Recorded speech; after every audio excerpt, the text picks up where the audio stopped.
Welcome to the Event Marketing Sevinar, a 7-minute webinar by Snowball. In this seminar series, you get the tip of the iceberg on pre-to-post event marketing practical tips, shared by event marketers for event marketers. I'm your host, Rachel Stefani. Let's break the ice.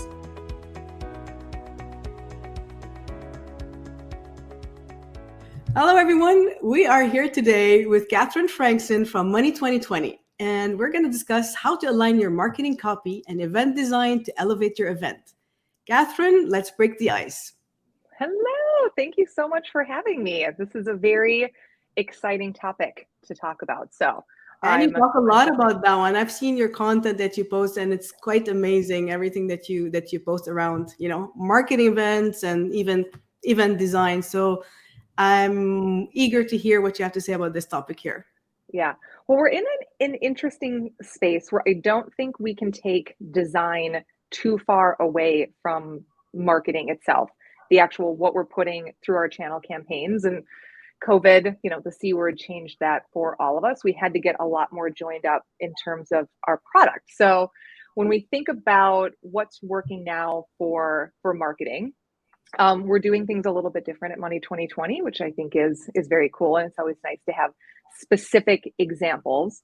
But one of the pieces that we used for our Europe event, we're coming off the heels of a big event in Amsterdam, and we did curated stage designs where the content was integrated in a new way, which I think is kind of cool. But just to give some examples of that, we'll back it out and how we use that in our marketing. We did a planetarium stage. So the theme was where ideas would grow and ideas would, sprout. So the stage was entirely draped in fresh plants, which is sort of an interesting challenge to find that many in and of itself. We wanted a stage that was the heartbeat of the show. So we did an impulse stage. We wanted one where people could have really raw, interesting conversations.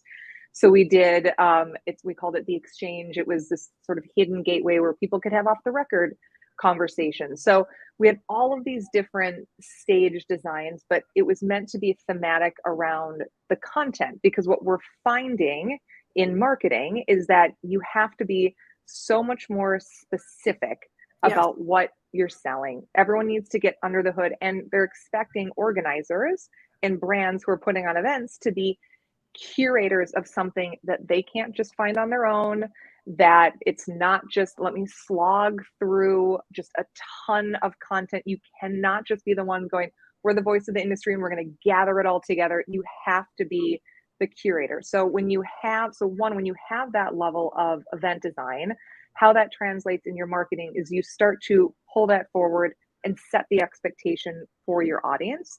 You obviously want to generate that level of excitement, but you have to tell the story in a way that you're building towards something that they become eager to both share, want to consume, and also that tells them that this is something different and this is also a place where I belong.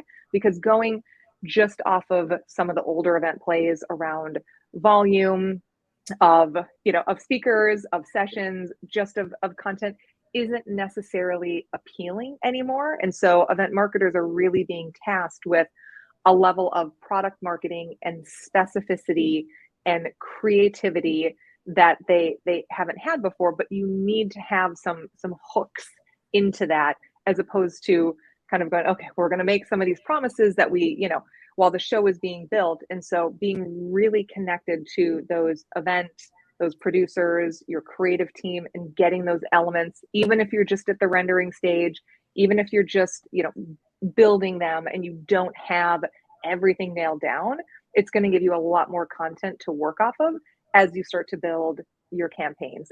And how that layers in is where you start to really get specific in your copy treatments. As much segmentation as you can do is going to be important, just because you're going to have any event from start to finish is going to have a pretty high volume of promotional campaigns that you're going out. So being really realistic about what segments of your audience are going to be interested in this. If they're all interested, which I would also challenge ourselves to go like, are they? It can easy to go like, but every single message.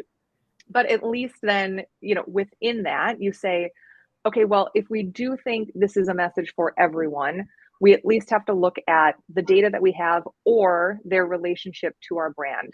Do they know us? Do they not know us? If they know us, are they currently engaging with us? Are they not engaging with us? Because that's, we all have a level of first party data that we have to use, probably based on registration demos, if you've enriched your data in any way, depending on what you've got for gated content for your form fills. So, looking at that and saying, how much do we know about what we've decided are our personas?